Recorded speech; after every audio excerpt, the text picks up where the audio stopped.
Love them or hate them, the 1996 New York Yankees were a World Series drought-ending rivalry renewer dynasty starter pack that the baseball world needed. Yankee haters, don't be such sour apples with that claim. We know you savor your victories just as much as we do. More on that later, as well as why in the world do I have an apple pie in this video. The 96 New York Yankees were just what the baseball world needed. With so much drama in the NYC, it was kinda hard being GEORGE. The early 90s were brutal for the Yankees. Paper bag franchise seasons, piling up losses like it was going out of style. Finally, after the 93 season, we ripped through with the league's best record and took the We interrupt this YouTube video for a brief moment. The 1994 Major League Baseball season has been brought to a sudden halt as players officially go on strike. This marks the 8th work stoppage in MLB history. This labor dispute between players and owners centers around proposed salary cap and revenue sharing. The situation has reached its boiling point. I'm gonna make you jump through the 90s. That canceled 1994 season was devastating for Yankee fans, but they did make it into the postseason in a shortened 95 season.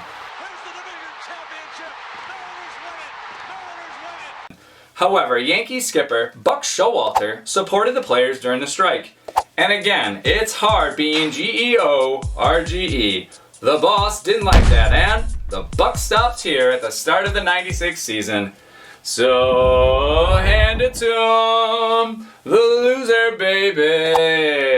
Enter lovable loser Joe Torre takes over the team. Let me bake in my first point here. The Yankees are the mystique history, the house that Ruth built, and now a hungry new set of fans finally emerge. I mean, my favorite Yankee players growing up were Steve Sax and Danny Tartabull. The Yankees had not been to a World Series in 17 long years, which is like forever in Yankee years.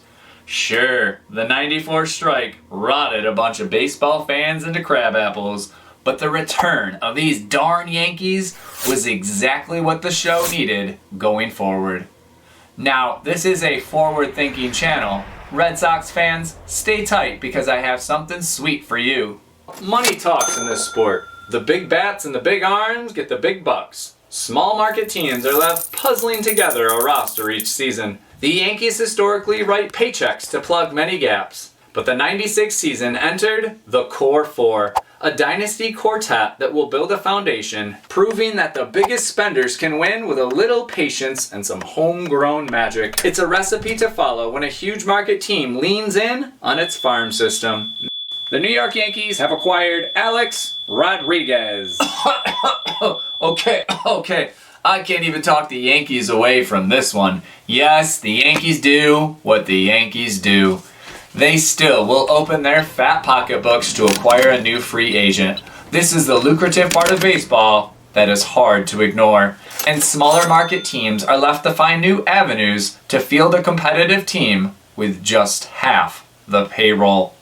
Just ask Billy Beane though, this can be done. Okay, so here comes the icing on the cake. I mean the ice cream on the apple pie. Why were the 96 New York Yankees so great for baseball? Charlie Hayes leaping into celebration as he caught the last out was the start of a dynasty as the Yankees would go on to win 3 more championships in 4 years. Add in a Subway Series in 2000 and it made baseball a must-watch sport in the late 90s and the early 2000s with the New York Yankee dynasty.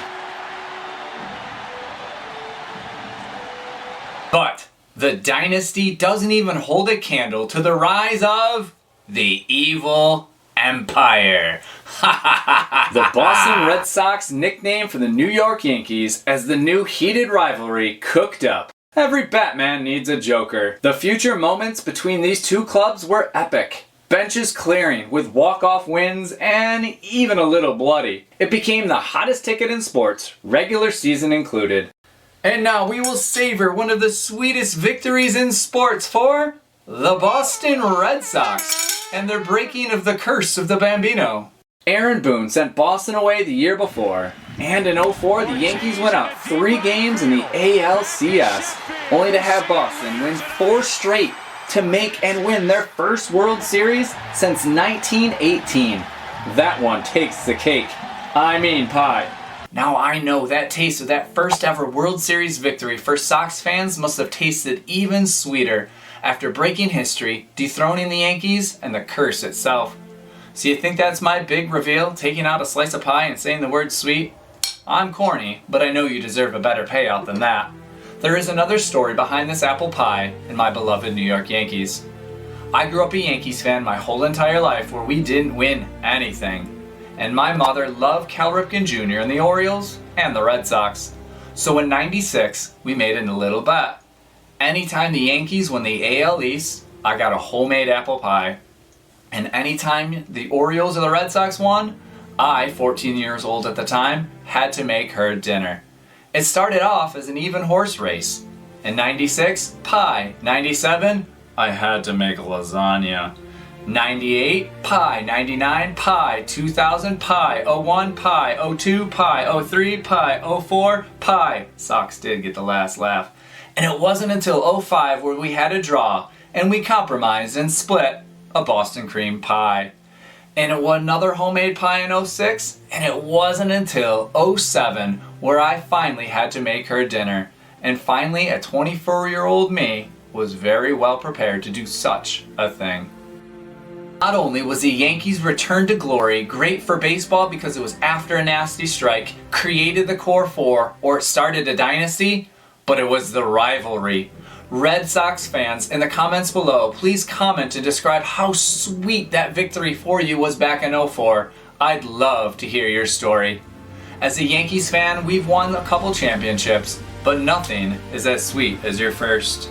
Now, I'm holding out on another one, just as sweet someday.